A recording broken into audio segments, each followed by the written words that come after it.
Mr. Haim Devan, Mrs. Linda Devan, Mr. Ajgaonkar, Mr. Majithia, Mr. Jagdish Joshi, Mr. Kaushik Oza, Swati, members of the committee, and distinguished ladies and gentlemen. It's really a pleasure to be here in this beautiful piece of real estate. I was at the Elphinstone College doing my BA. As I understand, many of you were here, Mr. Ajgaonkar and others. And we used to pass by this every day, except the days when we were bunking college. We always looked at it. It was such a beautiful piece of architecture from the outside, and I used to come this way across the oval and into the college. So we have very fond memories of this from those days. The history of this library is also very interesting. The Bombay Mechanics Institute, having as its members those who were working in the Royal Mint and Government Dockyard, formed an association in 1847 to promote knowledge and learning. In 1863, Mr. David Sassoon donated 60,000 rupees, and the government gave a like amount to set up this library.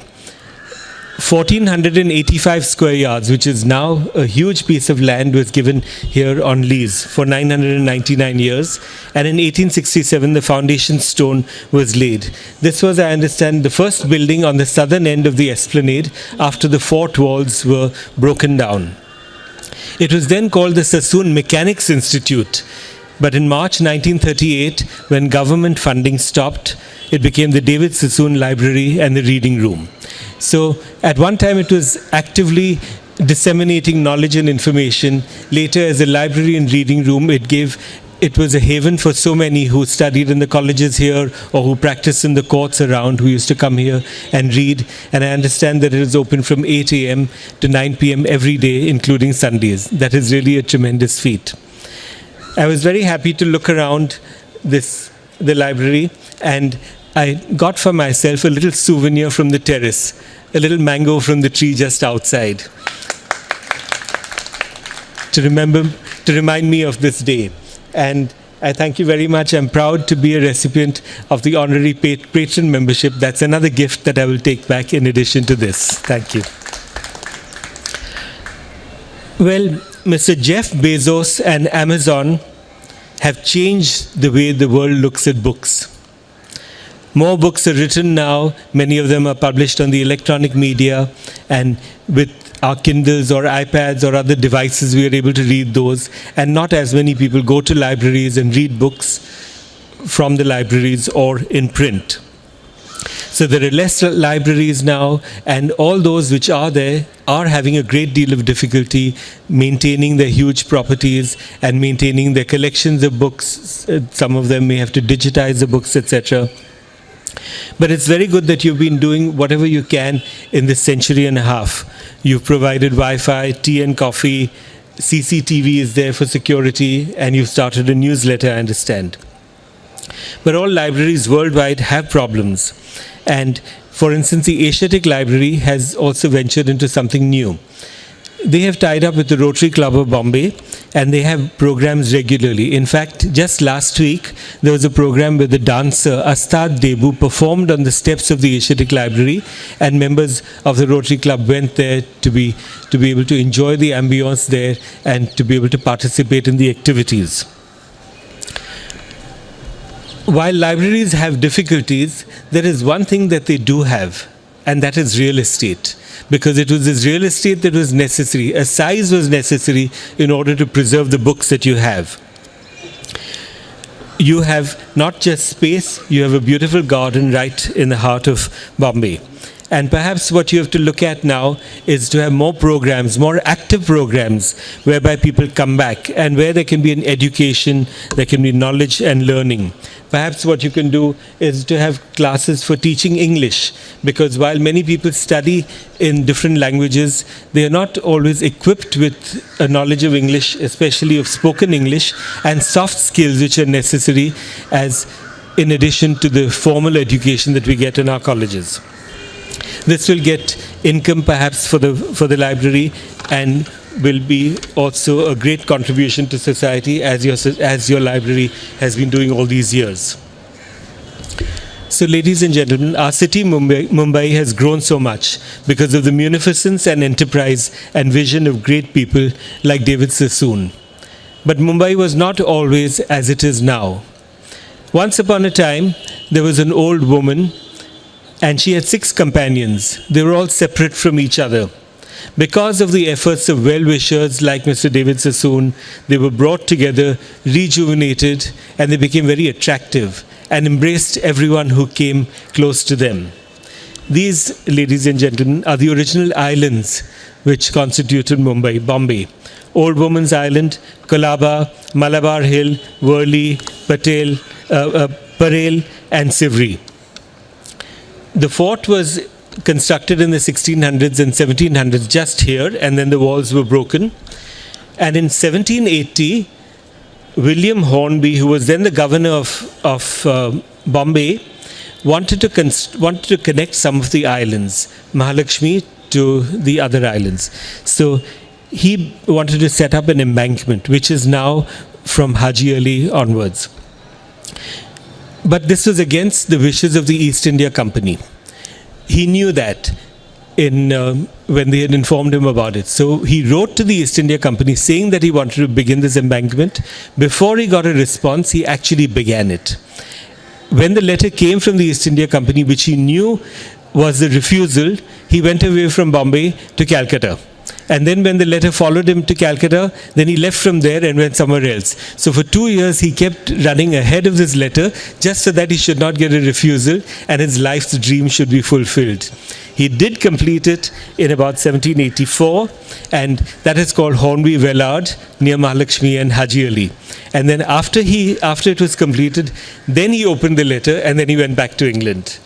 Now, ladies and gentlemen, if there had been the RTI Act, the Right to Information Act, then any one of us would have been able to get that information and been able to stop him from constructing the Hornby Vellard. So I'm glad that the act was not there at that time and he was able to do this, because this was one of the major events in Bombay. So, the Old Woman's Island, which was the southernmost tip of Bombay, was then connected to Colaba by the Colaba Causeway by Sir Robert Grant from 1835 to 1838. That was also a very major step in connecting these islands. And of course, Sir Robert Grant is well known because of the Grant Road that is named after him, one of the most important roads in the city. The High Court was set up in 1860. And this High Court building, which is just down the road, was constructed in 1871. At that time, as Mr. Ajgaonkar mentioned, the sea used to come right here. Marine Drive was not made at that time, and the sea from Chowpatty took a turn here and came all the way here. Therefore, the High Court and all these buildings, including this, were right on the sea. So had there been a CRZ, the Coastal Regulation Zone at that time, none of these buildings would have been there, would have been here. They would have had to move to some other place much further north, because this part of Bombay is so narrow, and when the CRZ says that you cannot construct within 500 meters from the high tide line, and some parts of the city are just about 1 kilometer or a little over 1 kilometer wide, then there would have been a very small strip within which one could have constructed. So therefore, while some of these laws may be relevant today or may not be relevant today, we are glad that they were not there at that time, because the absence of those laws allowed Bombay to develop as it has. It was in the 1930s that Nariman Point was made. You can see from Walkeshwar, from Malabar Hill, the sea takes a sharp turn. That was not the natural turn. That was the turn that was made in the 1930s, and the Marine Drive was made right up to what is up to Nariman Point. And that was a reclamation. Behind that was the back bay. Marine Drive was a bay, and then there was a back bay. So that was also reclaimed, which is the back bay reclamation. And one of the cooperators at that time was Mr. Nariman, who had many ideas about this and who also opposed some of the things that were sought to be done. It was in his honor that Nariman Point was named. I think some of you will remember that at that time, before the buildings in Nariman Point were constructed in the 1950s and 1960s, it was just a little point. There used to be a milk booth there, an RA milk booth there, and they used to show movies on a big screen there. We used to go and walk in the evenings when I was very little and watch the movies there and have a bottle of milk. So all that has changed now. Of course, that area is so highly constructed and developed. Bombay had the best natural harbour in Asia, and because of that the textile mills grew. In fact, the architecture of the textile mills I always find very interesting, because those mills have what are called, they have north light sheds. The roofs of the sheds are all facing the north. They are angled like this, they're sloping roofs, so that in the morning the light did not come in from the east, and in the evening it did not come in from the west. That would have caused excessive heat and discoloration and so on. So they made north light sheds so that there was no direct sunlight coming in, even though there was a lot of natural light at that time. There were not many laws relating to real estate at that time in 1939. There was, of course, stamp duty, there was the Registration Act, but there were not very many other laws. One, however, that one comes across occasionally, as you would very well know, was the old tenures that they had. In India, there used to be inams given by the rulers. An inam was a prize. So some land was held on an inamdari basis. Then there was jagirdari basis. And then one of them, which still survives today, perhaps, is the Toka tenure. What happened was that when the fort was in this area, the British wanted people to come and stay in the fort. But anyone who wanted to stay in the fort had to be conscripted. There was a compulsory period that they had to spend in the army, like there is in Israel and other countries. That is generally not so in India, but it was there in the fort area. Many people then refused to come and stay in the fort area because they didn't want to go into the army. So they found that the fort was not being as well populated as it ought to have been. So they said that in lieu of joining the army, if you pay a certain amount, then we will allot this land to you. And every time you transfer the land, then you will have to pay a certain amount back to the government as a kind of transfer fee. So that was called Toka tenure. And then about 40 or 50 years ago, many of the old kind of leases, such as the Inamdar and the Jagirdars, etc., were abolished. But the law that abolished them did not specifically mention the abolition of the Toka tenure. So we find it still comes up, and there are still some areas in Bombay, including in the fort area and in Sivri, the old islands, which were part of the fort area, where if you want to transfer land, then you may still have to pay the Toka tenure amount. But that's not very clear, because when we go to the city survey office or the collect and talk to them about it, if you ask 3 people, you'll get 3 different answers. One will say yes, it's payable, another will say no, it's not payable, and a third will say maybe it's payable. So we are just not able to get clear answers on these. So that was one of the few laws that was there at that time. But in 1939, things began to change. That was the outbreak of the Second World War. And 2 things happened then.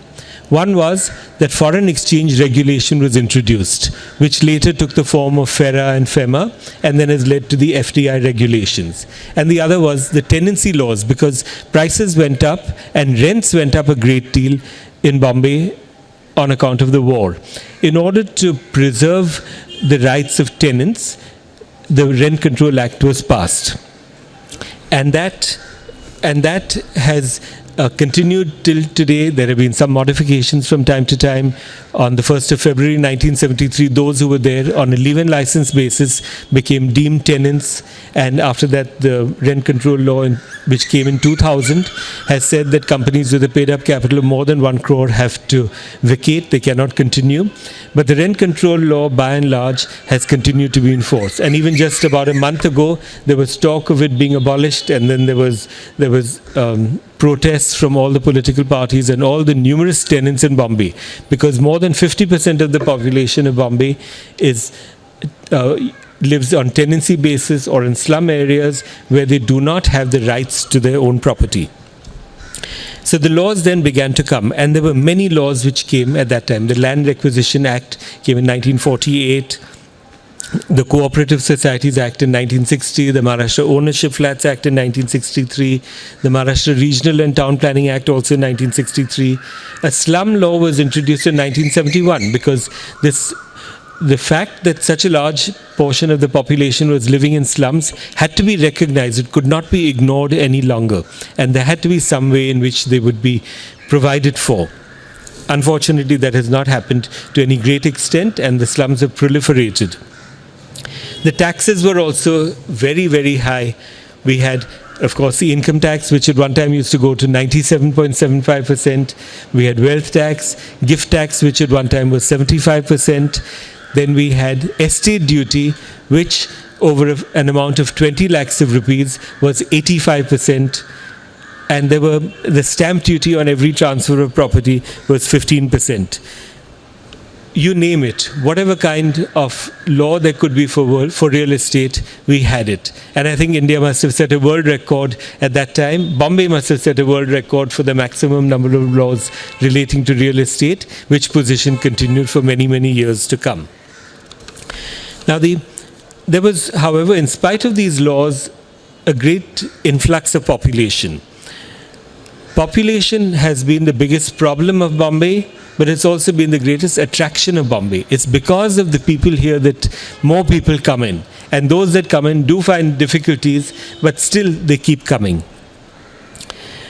They come because of employment, because of the possibilities of business, a better life than in their villages. There's more water, there's more electricity, there's more food available. And for all these reasons, people have just been coming here. What then has been the result of this?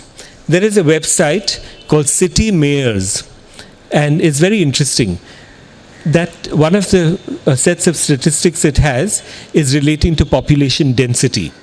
Now, in that list, New York is listed as 114th in the world in terms of population density, with a density of 2,050 per square kilometer.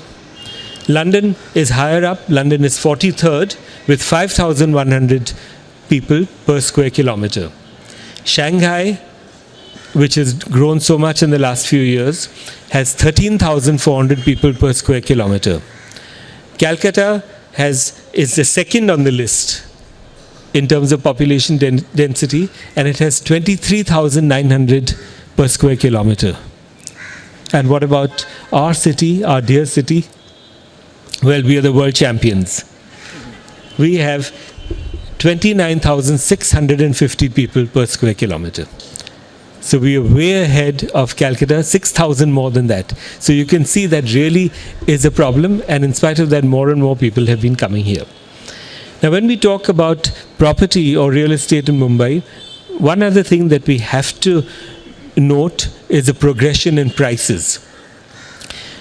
In 1976, which was the emergency time and prices were very low. They had fallen in 1975 and 1976. In 1976, if you wanted to buy a flat, for example, in Cuff Parade, then the price was about 50 rupees a square foot. So if you wanted to buy a 1,000 square foot flat, you could buy it for 50,000 rupees. And perhaps you remember those old 1,000 rupee notes, bigger than the ones we have now. But you could actually go carry 50 notes in your pocket and buy a flat with that. Now, at that time, when a flat cost 50,000 rupees, a motor car, a Premier Padmini, used to cost about 25,000 rupees. So buying a flat was a 2-time investment decision compared to buying a car. What happened in 1986, 10 years after that? At that time, the same flat was about 2,000 rupees a square foot. So a 1,000 square foot flat was now for 20 lakhs of rupees. And a car was probably about 75,000 rupees or so. It was less than a lakh of rupees. So what was originally a 2-time investment decision was now much more. It was about a 20 or 25-time investment decision. Then what happened in 1996? In 1996, the property prices had gone up to about 20,000 rupees per square foot. So that same flat was now 2 crores of rupees. And a car was maybe about a lakh or a lakh and 50,000 rupees. So it was, or maximum 2 lakhs. So it was a 100-time investment decision. Then there was a reduction in prices for some years from 1996 onwards. And then in 2006, the prices had gone up, but only very slightly. So a 2 crore flat had now become about 2 crores and 50 lakhs of rupees. And a car was still just about the same. So it still remained about a 100-time investment decision. And now in 2016, What is the position? Well, that same flat in Cuff Parade is about 60,000 rupees a square foot. So it's for 6 crores of rupees, and the Premier Padmini car is not even available. But you may get another car for about 4 lakhs of rupees. So it's a 150-time investment decision. So that's the way the prices have gone. And this is something that has changed the way people think and behave and live in Bombay. It's often said a man's home is his castle. As you can see from these figures, every home in Bombay costs as much as a castle. In fact, there was an advertisement that I saw on the net about a castle in France, which was 44.21 acres. It had 8 bedrooms, 3 halls, and I don't know how many kitchens. Here we talk of a BHK, 3 BHK or 4 BHK. That was an 8B, 3H, I don't know how many Ks. And the total cost of that, as was advertised on the net, was just 500,000 pounds, which means 5 crores of rupees, so less than one flat in Cuff Parade. There has been so much construction here. The concept of FSI was introduced in the 1960s, and then after that, every builder has tried to maximize the FSI. But builders have also contributed. They've given us their homes, our homes and our offices, in spite of the many difficulties that they face. There was something interesting that happened a few years ago. I had gone for a wedding, and I met a friend of mine whose little son was with him. I knew that they had gone to Agra. So I asked the little boy, "Did you like Agra?" He said, "Yes." So I said, "Did you see the Taj Mahal?" He said, "Yes." So I said, "Who constructed the Taj Mahal?" Without hesitation, he said, "Raheja." So that's a brand recognition that builders have in Bombay. And in fact, Mr. Chandru Raheja happened to be standing just a few feet away. So at once I looked the little boy to meet him and told him that this is what he had said. So he was very pleased about the fact that his name was recognized even amongst little children. But today things are much more complicated. There are all these different laws that I mentioned. We hope that some of them will get simplified sooner, especially the difficulties with construction. The concept of carpet area, built-up area, super built-up area was referred to earlier. And there have been many problems between builders and flat purchasers, that buildings take much more time, there are cost overruns, there are time overruns, and you do not get what you actually wanted to, what you had contracted for. A new law is likely to come in, which will be the Maharashtra Housing Regulation and Development Act, or alternatively the central law, the Real Estate Regulation Act. In fact, there's a tussle between the state government and the central government. The state government actually promulgated the act. They did not bring it into effect, but on 17th December 2014, they passed the act. And the central government did not want it to be implemented because the central government wanted to show that it was doing more for real estate than the state governments were doing. As a result of this, the Maharashtra Housing Regulation and Development Act has been kept in limbo, and perhaps soon the Real Estate Regulation Act from the center will come about. That will have a special authority, the Housing Regulatory Authority and the Housing Appellate Tribunal, to hear matters relating to land, because today all these issues go to the courts. Reference was made also to the fact that the courts are completely clogged. They really do need a bypass operation. And the bypass operation perhaps will be in the form of arbitration. Today, every case that goes to the High Court takes 20 years and 30 years and 40 years. Time just has no value at all. It's often said that in India, those who have patience lose it, and those who don't have patience learn it. And that's especially so in relation to the courts, because matters just take so very long. The courts have also been very active, though, in some kinds of matters, and the government has continued to litigate those. For instance, the forest matters. So many parts of Mumbai were declared as forest, even though buildings had already been constructed. Now we know that Mumbai is a concrete jungle, but we didn't know that it was a forest as well. The government said that even though these buildings have been constructed, well, these were forests in the 1920s, and therefore these buildings should be demolished. So obviously the the persons who had purchased flats, the builders who had constructed, then went to court, and then the matter went to the Supreme Court, and the Supreme Court finally held that these are not to be treated as forest land because the government has given permissions, the state government and the corporation have given permissions. Because they were originally forest land, some compensation may be payable to the government as a one-time compensation, but then that's the end of it, and these buildings should be allowed to continue. Another issue relating to the FSI was this, that builders were extending the amount of area that they could rightfully construct. So even though, for instance, the FSI or floor space index in South Mumbai is 1.33 times the land area, they would construct much more. How would they? Well, there were certain things that could be constructed free of floor space index, free of FSI, and they would extend those. So, for instance, they would say that that a flat owner could have a car parking space at his level on the 10th floor or the 15th floor or the 20th floor. They'd have car elevators which would supposedly take the cars up to the level of your flat, and you'd be able to park over there.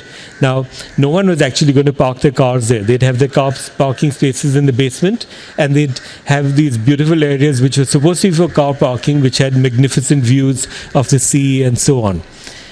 Everyone would not park their cars there, but would include that as part of their flat.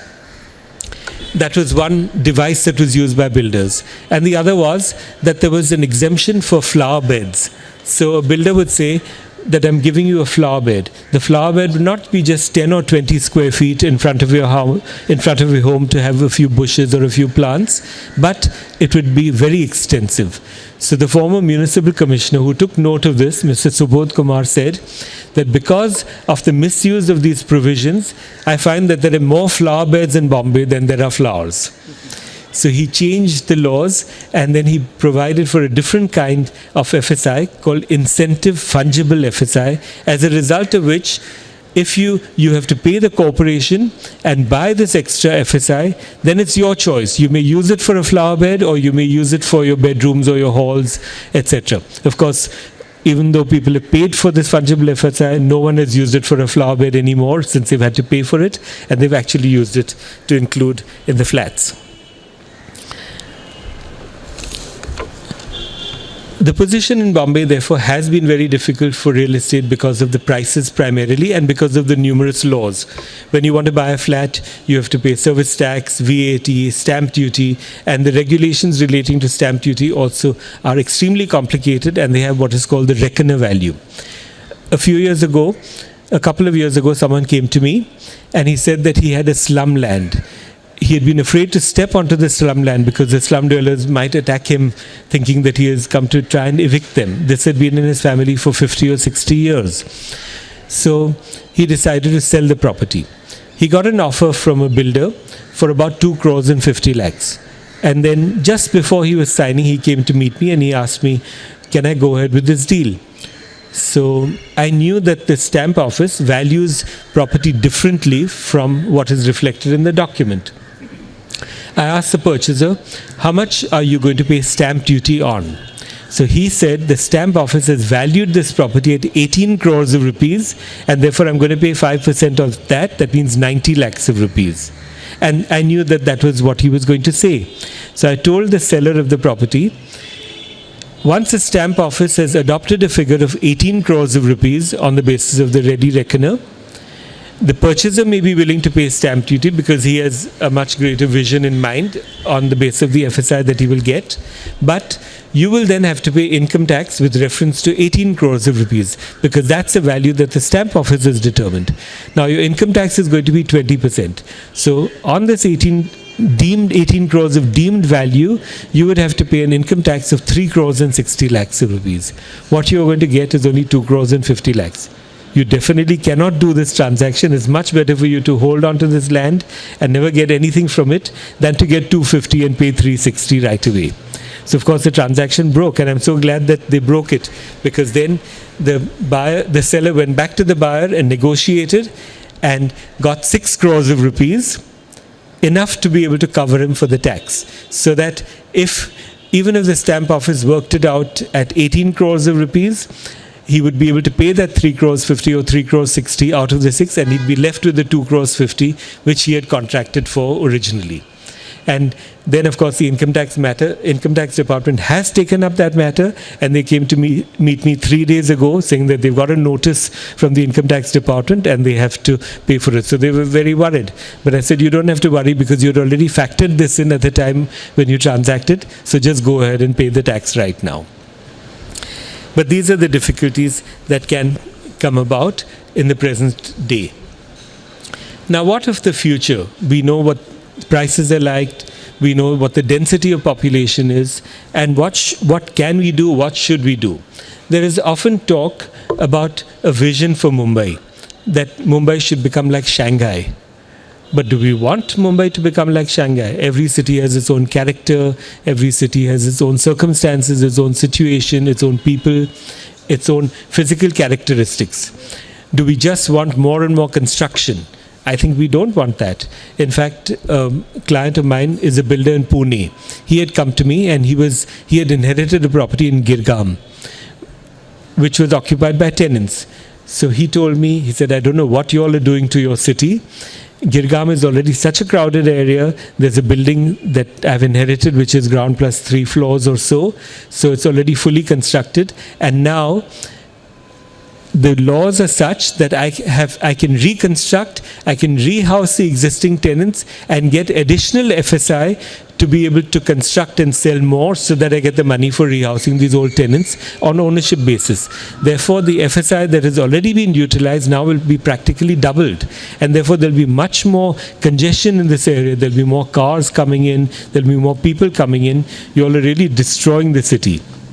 But unfortunately, this is what is happening by incentive FSI. In fact, a builder was discussing with me, and he said that every few years, the government increases the FSI that is available for slums in order that people should be able to rehouse the slums. He said it is because the slum dwellers and builders expect the FSI to go up from time to time that they are not completing their developments. If now the FSI were to be reduced, suppose the government were to say, today the FSI in a slum area is 4, in 6 months from now we're going to make it 3.5, 6 months after that we're going to make it 3, then we're going to make it 2.5, and then 2 and 1.5, then you will see that all the development will take place right now, all slum dwellers will sign up, all builders will go ahead and construct whatever they can, and Mumbai will be a slum-free city in a few years. I thought that was very good thinking, and it's something like that that needs to be done to bring an end to this kind of problem. The other thing that we just have to think about is the congestion. There is just so much here. The answer to this really should be decongestion, decongestion, decongestion. Mumbai was originally a group of islands. Obviously, its space is limited. There's only so much you can reclaim, and with the CRZ, you can't even do that now. But the mainland is just about 12 nautical miles across the harbour, and we don't do that. We've been talking about a bridge across the harbour since the 1950s, and we still haven't got it. It's now 60 years since the bridge was first mooted. We do not even have proper ferry services. It's so dangerous there at Gateway of India or Bhaucha Dhaka when you go there, or on the other side at Mandwa and Revas, and we are just not able to utilize the immense water resources for communication and, as Haim was just talking about earlier, for use for water for personal purposes, for desalination, etc. We just don't use these things at all. But that's actually what is needed. It is only then when we can use the land across the harbour that people will move from here to there. Although all of us know that we can do that, we have not actually done so because Bombay is such an attractive place, such a wonderful, exciting place to live in. But it is new cities that have to be created. Urban development has been talked of by the government from time to time. But they talk about the further development of existing urban areas. Actually, urban development should mean the creation of new urban areas in places where there are no cities now. There should be better highways and telephone connectivity and power, etc. In fact, there's one other thing that I found, an observation that I had made many years ago, and that was that the real estate prices I found began to come down in about 96, 97, 98. And I attributed it to the mobile phone. Before that, to get a phone connection in Bombay used to take about 7 years. You'd apply and you just wait and wait and wait, and then finally you'd get it. Now, of course, you can get mobile phones for the asking.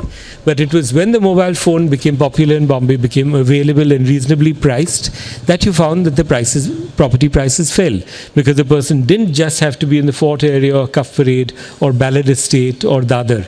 He could be anywhere, and you wouldn't even know where he was, because his mobile phone was all the information that you had about him.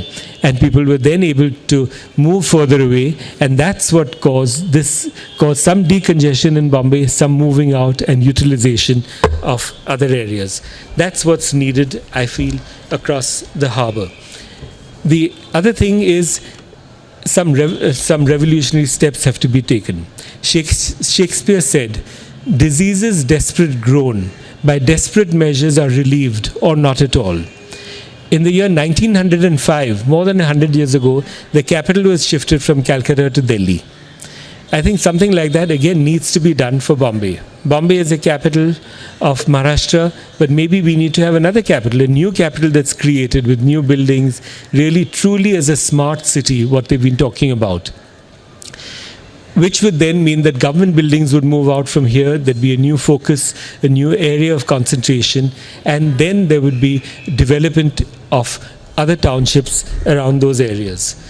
So I think these are some of the things that need to be done, and I hope that the quality of life will improve with the smart cities. There's no actual official definition of smart cities, but what has been talked of is that technology should be used in such a way that it improves the quality of life, of security, of education, of health, of transport, of traffic, and also gives you more affordability of housing.